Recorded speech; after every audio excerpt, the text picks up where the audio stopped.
او دا سه امام بخاری رحمت الله علیه یو بل مسله ذکر کړی دا چې قربانی دا درې ورځې دا څلور ورځې نه ده. او دا سه نبی علیه الصلاه والسلام احادیث هم ذکر کړی دي.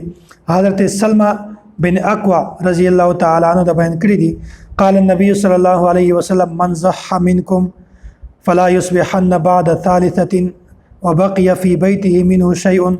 وای نبی علیه الصلاه والسلام فرمایلی دي چې کله تاسو قربانی وکیا بیا تاسو درې ورځې نه زیات تاسو د قرباني غوخه د خپل کورو کې مکه. نو دالته نبی علیه الصلاه والسلام دا خبره بیانوي چې تاسو درې ورځې د غوخه خوړلای شي، درې ورځې نه زیات د غوخه نشي خوړلای. بهرحال دا تفصیل مخکې ته بیانوم چې نبی علیه الصلاه والسلام په دې حکم کې تبدیلی راغلی ده.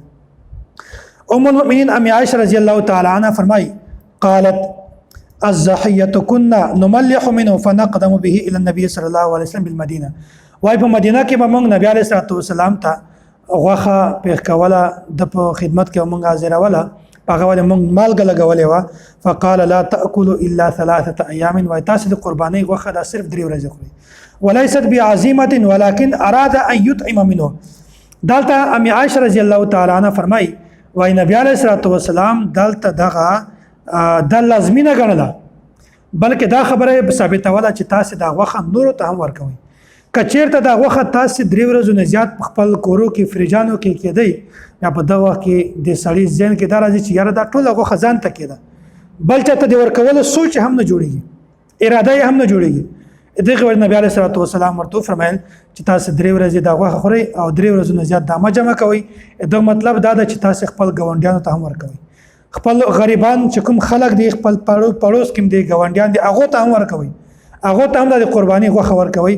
نو نبی علیه الصلاه والسلام دلته دا حکم نه و چې تاسو جمع کولای نشي، بلکې عزیمت مراد به در خبره ده چې تاسو په 3 ورځې نه زیات دا جمع نه کوي. دا حدیث نه دا معلومه شو چې په 3 ورځې نه زیات د قرباني غوښه دا کې خودل صحیح نه ده. نو بیا څرنګه په 3 ورځې نه زیات قرباني کول دا جایزه کېدلی شي. نو غیر مقلدین دا خبره بیانوي چې قرباني دا 3 ورځې نه بلکې 4 ورځې. نو موږ دا خبره بیانو چې نبی علیه الصلاه والسلام ابتداءً 3 ورځې نه زیات د قرباني غوښه شټ کول نه هم منې کړی. بیا قرباني څنګه جایزه ده چې یو غوښه تاسو نه سکه خدای بیا قرباني څنګه جایزه ده؟ غیر مقلدین و چې نه 4 ورځې قرباني دا صحیح ده. بیا چې کومه ده 3 ورځې نه زیات د قرباني غوښه شټ کول دا حکم چې کوم مانعات چې کوم ختم شو. حضرت قتاده رضی الله تعالی عنه دا مروي ده ان النبي صلی الله علیه وسلم قال كل الاضاحي والذخيرو. وای تاسو د قرباني غوښه خورئ والذخيرو او هغه ذخیره کوي هم. نو په دې وخت کې نبی علیه الصلاه والسلام د غوښې د سټاکولو د جمع کولو چې کوم مانعاتو ختم شو، خو د قرباني د 3 ورځو حکم چې کوم ده هغه اوس هم برقرار ده.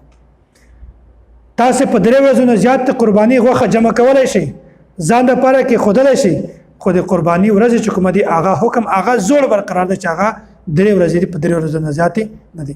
غیر مقلدین دا د 4 ورځې قرباني هم مني، لسم، یولسم، دولسم، دیارلسم.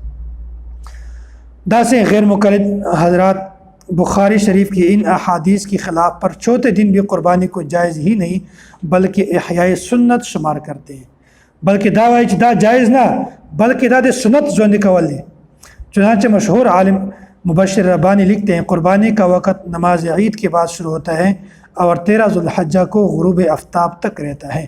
آپ کے مسائل اور ان کا حل جلد نمبر 2 صفحہ نمبر 316. دا سے فتاوی محمدیہ عبید الله خان صفحه نمبر 617. نو غیر مقلدین دا خبره ثابتوي دا د موقف ته چې قرباني دا 3 ورځې نه ده بلکې 4 ورځې ده.